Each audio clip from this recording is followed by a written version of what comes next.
गांव में संगीता नाम की एक महिला अपने अपाहिज पति और 5 साल के बेटे बबलू के साथ एक झोपड़ी में रहती थी। उसका पति हरीश एक फैक्ट्री में काम करता था, लेकिन एक रोज फैक्ट्री में काम करते हुए उसके दोनों पैर मशीन में आकर कट जाते हैं और तब से वो घर पर ही रहता है। घर खर्च चलाने के लिए संगीता दूसरों के घरों में काम करने लगती है। संगीता की बचपन से ही बजरंग बली पर बड़ी श्रद्धा थी। वो सुबह शाम हनुमान जी को बूंदी लड्डू का भोग लगाती। एक रोज जब संगीता हनुमान जी की पूजा करने के बाद हरीश को प्रसाद देती है तो हरीश फूट फूट कर रोने लगता है, जिसे देख संगीता और बबलू घबरा जाते हैं। क्या हुआ जी, आप इस तरह रो क्यों रहे हैं? कोई बात है क्या जो आपको खाई जा रही है? संगीता, मुझे बिल्कुल अच्छा नहीं लगता कि तुम्हें मेरी वजह से लोगों के घरों में काम करना पड़ता है। आज जब मेरे परिवार को सबसे ज्यादा मेरी जरूरत है तब मैं तुम पर बोझ बनकर बैठा हुआ हूँ। आप ऐसा क्यों कह रहे हैं जी? आप जानबूझकर तो घर पर नहीं बैठे ना। अगर आपके साथ ये दुर्घटना नहीं हुई होती तो आज हमें ऐसे दिन नहीं देखने पड़ते। अब आप ये सब चिंता छोड़िए और बजरंग बली पर पूरा भरोसा रखिए, वो सब ठीक करेंगे। अच्छा, मैं और बबलू अभी बाजार जा रहे हैं, तब तक आप आराम कर लीजिए, हम कुछ ही देर में लौट आएंगे। ये कहकर वो दोनों बाजार चले जाते हैं। बाजार पहुँचकर उन्हें एक ठेले पर काफी भीड़ नजर आती है। जब वो पास जाकर देखते हैं तो उस पर 10 रुपए में बर्गर लिखा हुआ होता है, जिसे खाने के लिए लोगों की काफी भीड़ होती है। तभी बबलू अपनी माँ से कहता है, माँ वो देखो बर्गर, और वो भी 10 रुपए में। बेटा तू घर चल, मैं तुझे बाजार से भी अच्छा बर्गर बनाकर खिलाऊंगी और वो भी खट्टी मीठी चटनी के साथ। सच में माँ, आप बनाओगी मेरे लिए? हाँ मेरे बच्चे, मैं बनाऊंगी तुम्हारे लिए बर्गर। संगीता बाजार से राशन पानी लेती है, साथ ही बर्गर बनाने के लिए भी सामान लेती है। इसके बाद वो दोनों घर आ जाते हैं। घर आकर संगीता बर्गर बनाती है और उसके साथ खट्टी मीठी चटनी भी बनाती है। बबलू ये लो बेटा, मैंने तुम्हारे लिए बर्गर बनाया है। संगीता हरीश को भी बर्गर खाने को देती है। वाह माँ, आप तो बहुत ही स्वादिष्ट बर्गर बनाती हो। सच में आपके हाथों में तो जादू है, जादू। सच में संगीता, तुम्हारे हाथों में तो अन्नपूर्णा का वास है। वैसे मेरे मन में एक विचार आया है, क्यों ना तुम एक पुराना ठेला ले लो और उस पर बर्गर बना कर बेचो। सच कहूँ तो तुम्हें दूसरों के घरों पर काम करते देखना मुझे अच्छा नहीं लगता। ख्याल तो अच्छा है जी। आज जब मैं और बबलू बाजार जा रहे थे तो एक आदमी अपने ठेले पर 10 रुपए में बर्गर बेच रहा था और बर्गर खाने वालों की काफी भीड़ उस पर लगी हुई थी। हाँ, और वैसे आप तो इतना स्वादिष्ट बर्गर बनाती हो कि आपका ठेला लगते ही वहाँ सब बर्गर बेचने वालों की छुट्टी हो जाएगी, देखना। हाँ, मुझे जो कल तनख्वाह मिलेगी ना, उससे मैं एक ठेला और बर्गर बनाने का कुछ सामान ले आऊंगी। अगले दिन जब संगीता को अपनी तनख्वाह मिलती है तो वो उससे एक पुराना ठेला और बर्गर बनाने का सामान ले लेती है। उस ठेले पर वो हनुमान जी बर्गर वाले का पोस्टर लगाती है, साथ ही हनुमान जी की मूर्ति अपने ठेले पर स्थापित करती है और सबसे पहले बने बर्गर का भोग उनको लगाती है। हे बजरंग बली, आज से मैं खुद का काम शुरू करने जा रही हूँ। मुझे मेरे काम में खूब बरकत देना प्रभु, और अपनी कृपा दृष्टि मेरे परिवार पर बनाए रखना। मेरे हाथों का बना ये बर्गर का पहला भोग आपके लिए है प्रभु, इसे स्वीकार करना। उधर देवलोक में हनुमान जी जब संगीता के हाथों का बर्गर का स्वाद चखते हैं तो आनंदित होकर कहते हैं, वाह वाह, बड़ी ही स्वादिष्ट चीज है ये। आज से पहले हमें किसी ने भी इस तरह का भोग नहीं लगाया। उनका नाम लेकर संगीता बाजार में अपना ठेला लगा लेती है और 10 रुपए में बर्गर बेचना शुरू कर देती है। कुछ ही देर में लोग उसके ठेले पर आकर बर्गर खाने लगते हैं। जैसे वो संगीता के बने हाथों के बर्गर चखते हैं तो उसके बर्गर के दीवाने हो जाते हैं। वाह वाह वाह, क्या स्वाद है जी। इतने कम दाम में इससे बेहतर बर्गर हमने कभी नहीं खाया। आहा। अगले दिन संगीता के ठेले के सामने से कुछ अनाथ बच्चे गुजर रहे होते हैं। बर्गर देख उन सबके मुंह में पानी आ जाता है, लेकिन उनके पास इतने पैसे नहीं होते कि वो बर्गर खरीद कर खा सके। संगीता उन सबको एक एक बर्गर मुफ्त में खाने को देती है, लेकिन उनमें से एक 15 साल का अनाथ लड़का हर रोज संगीता के ठेले पर आने लगा और संगीता रोज उसको मुफ्त में बर्गर देने लगी। धीरे धीरे संगीता का काम अच्छा चलने लग जाता है। ऐसे ही समय गुजरता है। फिर एक रोज जब संगीता शाम को ठेला लेकर अपने घर से लौट रही थी तो मौसम का रुख बेहद भयावह हो जाता है और झमाझम बरसात होने लगती है। जैसे तैसे संगीता ठिठुरते हुए घर पहुंचती है और सबके लिए खाना बनाती है और फिर थक हार कर सो जाती है। लेकिन अगली सुबह संगीता की तबीयत ज्यादा खराब हो जाती है और वो अगले कुछ दिन काम पर नहीं जा पाती। फिर 3 दिन बाद संगीता के घर पवन नाम का वही अनाथ लड़का आता है जिसे संगीता रोज मुफ्त में बर्गर दिया करती थी। दीदी क्या हुआ, अब आप बाजार में ठेला नहीं लगाती? माँ की तबीयत कुछ दिनों से ठीक नहीं है, इसलिए वो काम पर नहीं जाती। पहले बबलू के बाबा और अब मैं, पता नहीं किसकी नजर लग गई है मेरे घर को। पहले ही घर के हालात ठीक नहीं थे और ठेला लगाकर कुछ कमाई होने लगी तो अब ये हो गया। अब पता नहीं मुझे ठीक होने में कितने दिन लगेंगे। दीदी अगर आपको कोई एतराज ना हो तो जब तक आप ठीक नहीं हो जाती तब तक मैं आपका ठेला बाजार में लगा लूं। लेकिन बर्गर, क्या तुम बर्गर बनाना जानते हो? तुम चिंता मत करो दीदी, मैं रोज आपको बर्गर बनाते देखता था और अब मैं सीख गया हूँ। ठीक है, तो जो भी कमाई होगी उसका आधा हिस्सा तुम रख लेना। नहीं दीदी, मुझे हिस्सा नहीं चाहिए, तुम बस मुझे भोग लगाते रहना। संगीता उसकी बात समझ नहीं पाती। इसके बाद वो लड़का ठेला लेकर बाजार में बर्गर बेचने निकल पड़ता है। हनुमान जी बर्गर वाले आ गए हैं, 10 रुपए में स्वादिष्ट बर्गर का आनंद लीजिए। कुछ ही देर में ठेला घेरे लोग खड़े हो जाते हैं और उनकी खूब कमाई होती है। अरे वाह भाई, क्या जबरदस्त बर्गर बनाया है, और चटनी का तो भैया जवाब ही नहीं। वाह, सचमुच एकदम नपा तुला हाथ है तुम्हारा। तो हमको तनिक 2 बर्गर और लगा दो भैया। ऐसे ही दिन भर उसकी खूब कमाई होती है और शाम को पवन ठेला लेकर घर आ जाता है और सारी कमाई संगीता को दे देता है। इतने पैसे, इतनी कमाई तो मेरी हफ्ते भर में भी नहीं होती जितनी तुमने एक दिन में कर ली। लगता है तुम्हारी बर्गर का स्वाद सचमुच बहुत अच्छा है। इसके बाद संगीता उसको खाना देती है। खाना खाकर पवन वहाँ से चला जाता है। कुछ दिन तक ये सिलसिला चलता रहता है। फिर एक रोज महावीर जयंती पर संगीता हनुमान जी को भोग लगाने के लिए बूंदी, लड्डू और फल लेकर आती है। वो पूजा के लिए जा ही रही होती है कि तभी वहाँ पवन आ जाता है और वो बूंदी लड्डू खाने के लिए उठाता है। अरे अरे, ये क्या कर रहे हो? ये प्रसाद हनुमान जी को भोग लगाने के लिए रखा है। दीदी, पर मेरा बड़े दिनों से लड्डू खाने का मन कर रहा था और मुझे बहुत जोरों की भूख भी लगी है। नहीं, इसका सर्वप्रथम भोग पहले मेरे हनुमान जी को लगेगा, उसके पश्चात ही तुम्हें मिलेगा। लेकिन दीदी, किसी गरीब की भूख मिटाकर भी तो आपकी पूजा सफल हो सकती है। क्यों जिद करता है पवन? मैंने कहा ना, पहला भोग मेरे हनुमान जी को ही लगेगा। तभी पवन हनुमान जी के रूप में आ जाते हैं। तो फिर लगाओ हमें भोग। प्रभु, आप, इसका मतलब वो अनाथ लड़का आप ही थे प्रभु। आपने ही पवन का रूप धारण किया था। आपके दर्शन पाकर मैं धन्य हो गई प्रभु, धन्य हो गई। संगीता, जब भी मेरा परम भक्त किसी मुसीबत में होता है तो उसकी सहायता के लिए मुझे स्वरूप धारण करना पड़ता है। इसके बाद संगीता हनुमान जी को अपने हाथों से लड्डू बूंदी खिलाती है, जिसके बाद आपकी लीला अपरंपार है प्रभु, आपके दर्शन पाकर हम धन्य हो गए।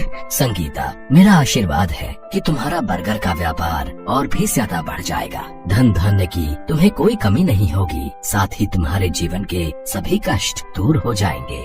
इतना कहकर हनुमान जी अंतर ध्यान हो जाते हैं। उनके जाते ही संगीता की झोपड़ी एक बड़े घर में बदल जाती है और सोने चांदी से भरा बैग उनके घर में रखा हुआ होता है। अब उनके घनघोर गरीबी की बदरा समाप्त हो जाती है। अब वो बर्गर की बड़ी सी दुकान खोलते हैं और उसका नाम हनुमान जी बर्गर वाले रखते हैं। साथ ही वो अपने गाँव में हनुमान जी का एक बड़ा मंदिर बनवाते हैं। के बारे में हम में से कौन नहीं जानता, ये तो पूरी दुनिया जानती है कि कैसे पवन पुत्र हनुमान ने राम जी का आशीर्वाद लेकर लंका को आग का गोला बना दिया और रावण वध में भी प्रभु श्री राम का साथ दिया। लेकिन ये कहानी कुछ हटकर है। ये कहानी है उन बैरागी और महाबलशाली हनुमान जी के बचपन की। ये कहानी है उस नटखट अंजनी और केसरी के पुत्र की, जिसे बचपन में उसके माता पिता मारुति बुलाते थे। किष्किंधा के जंगलों में पले बढ़े मारुति बचपन से ही बहुत नटखट और शरारती थे। वो कहते हैं ना, पूत के पांव पालने में ही दिख जाते हैं। मारुति का भी यही हाल था। बचपन से ही मारुति की शक्तियां अपने करतब दिखाने लगी थी कि ऐसे ही एक बार किष्किंधा के जंगलों में बिन बुलाया मेहमान पता नहीं कहां से आ गया था, जो कि था एक अदृश्य पिशाच। इस अदृश्य पिशाच ने तो जैसे किष्किंधा में आते ही अफरा तफरी ही मचा दी थी। जिस रात ये किष्किंधा में आया, उसी रात इसने किष्किंधा राज्य के सारे वानरों के घरों में आग लगा दी। सारे वानर डरे सहमे मारुति के पिता केसरी के पास पहुँचे।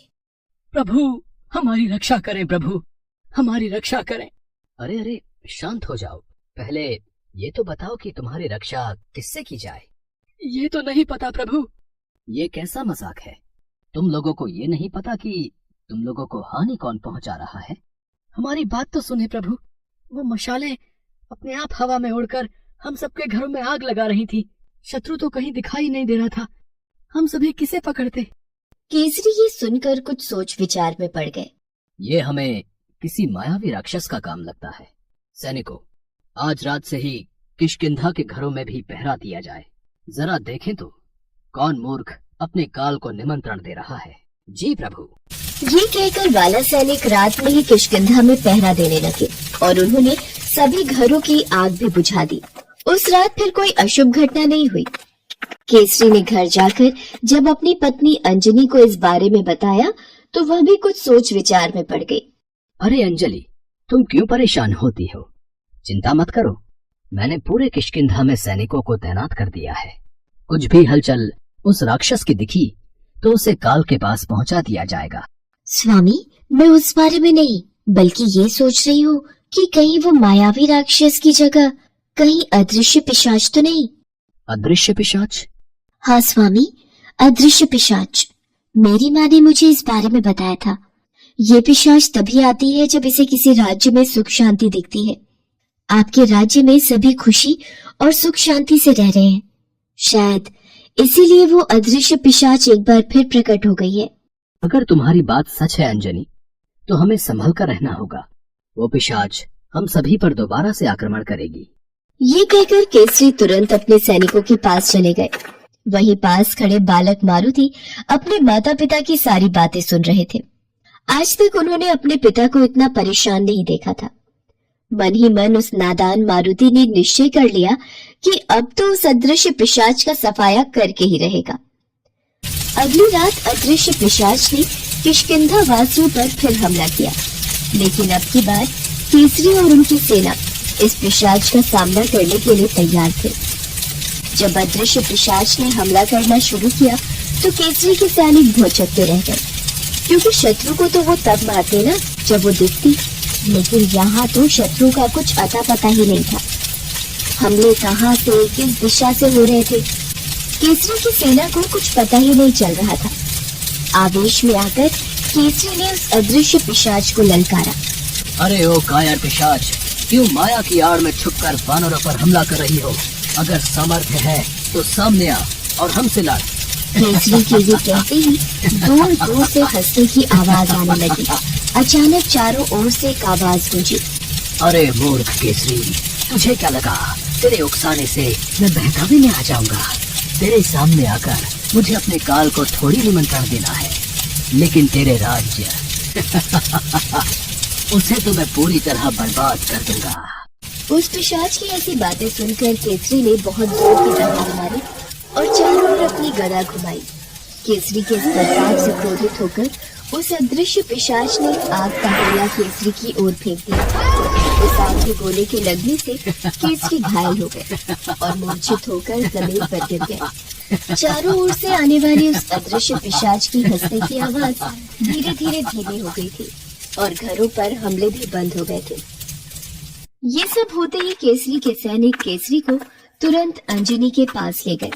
केसरी के घर पहुंचने पर अंजनी उन्हें यूं घायल देखकर बहुत डर गई, लेकिन फिर उन्होंने अपने आप को संभाला और जड़ी बूटियों को इकट्ठा करने चली गई। कुछ ही देर में जड़ी बूटी लाकर उन्होंने केसरी के ऊपर उसके लेप को लगाया। जल्द ही केसरी ठीक हो गए और सुबह तक उन्हें होश आ गया, लेकिन वो उठ नहीं पा रहे थे। अंजनी, अंजनी। हाँ स्वामी, स्वयं को कष्ट न दे, मैं यहाँ हूँ ना। देखिए ना क्या हाल कर लिया है आपने अपना। मैंने कहा था ना उस पिशाच से बचकर रहिएगा, लेकिन आपने मेरी एक न सुनी। अंजनी, मैं मेरी प्रजा का रक्षक हूँ, ये घाव तो मेरे लिए सम्मान है। अपने पिता की ये हालत देख मारुति से रहा न गया। फिर उसने उस अदृश्य पिशाच को खत्म करने की तरकीब ढूंढना शुरू कर दिया। तभी उसे जंगल में दूर एक साधु तपस्या करते हुए मिले। मारुति उनके पास उड़कर गए और साष्टांग दंडवत प्रणाम करते हुए उनके चरणों में अपना शीश झुकाया और कहा, हे महात्मा, मेरे गांव पर किसी अदृश्य पिशाच ने आक्रमण कर दिया है और उसने मेरे पिता को भी घायल कर दिया है। क्या आप जानते हैं कि उस अदृश्य पिशाच को कैसे समाप्त किया जा सकता है? बालक, उस अदृश्य पिशाच को केवल वही खत्म कर सकता है जिसका मन समुद्र की तरह गहरा हो और शांत हो। वो अदृश्य पिशाच है, उसे आंखों की सीमा में मत बांधो। जब शांत मन की डोर से उसे पकड़ोगे तो वो स्वयं ही राख हो जाएगा। मारुति को यह बात कुछ खास समझ नहीं आई, लेकिन वो साधु को प्रणाम करके वापस किष्किंधा लौट आए। अपने पिता की अनुपस्थिति में मारुति ही था जिसके ऊपर किष्किंधा के वानरों की सुरक्षा की जिम्मेदारी आ गई थी। उस रात मारुति किष्किंधा के सैनिकों के साथ वानरों के घरों की सुरक्षा कर रहा था।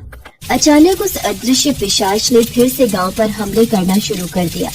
चारों तरफ आग ही आग थी।